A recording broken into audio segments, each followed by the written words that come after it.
what I just read when I said fractal complete, I'm reading it from this book here. I've showed this book quite often. Once again, an awesome book. Highly recommend it. Now, in the back, we're reading about the description of the Kundalini. I just find this absolutely amazing. I want to make sure that you fully understand what you just saw here. This book is written some time ago. It has no connection to the Bible, but it actually fulfills the biblical understanding of this serpent. And we know that they're trying to achieve illumination. Now, that's going to really relate back to Ephraim. We can find that out in Genesis.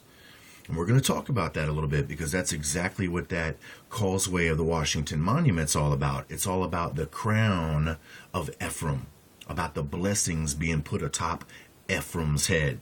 And you saw that Washington Monument is symbolization of the English Ephraimite head, which takes its descendancy or its inherency from the Egyptian mystery religions. As you can see, there's the Egyptian obelisk right there. So what we see here in this description is it's telling us that not always, when somebody goes through all of this terrible trouble to create this rising Kundalini in hopes to achieve illumination, it doesn't always work.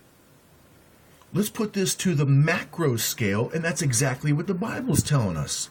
The Bible's telling us that even though they go through all this trouble to rise the beast, the only thing that we're going to experience is a gigantic headache.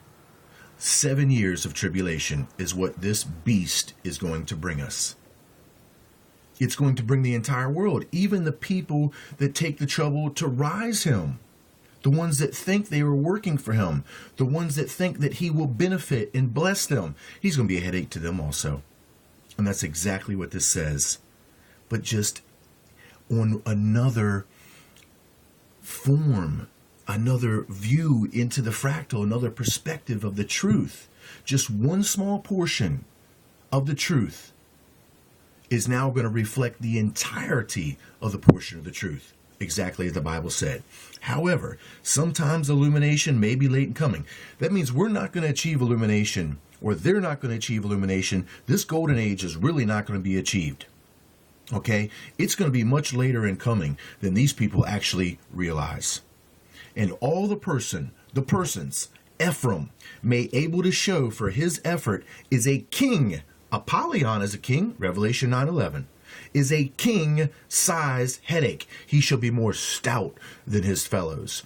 King size represents stoutness, largeness, fullness. This is the full fulfillment right here, which may last for years. And that's interesting. For years? How long? Several years?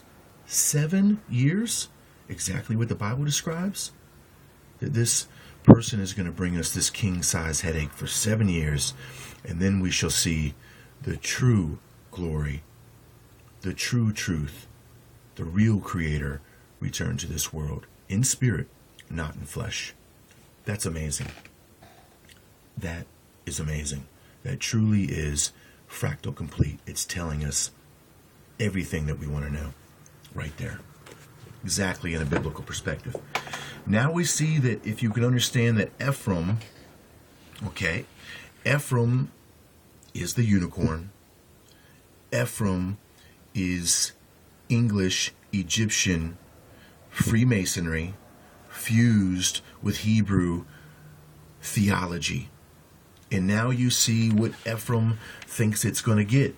What the English Ephraim, which is now the United States, which is America, thinks it's going to get. It's literally displaying the foundation that it believes it has in its connection to the bloodlines of the 12-strand DNA.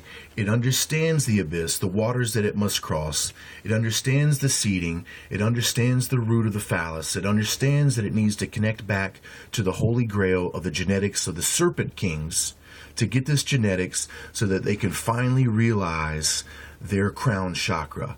And that's the dome, that's the piercing the serpent. I'll be back.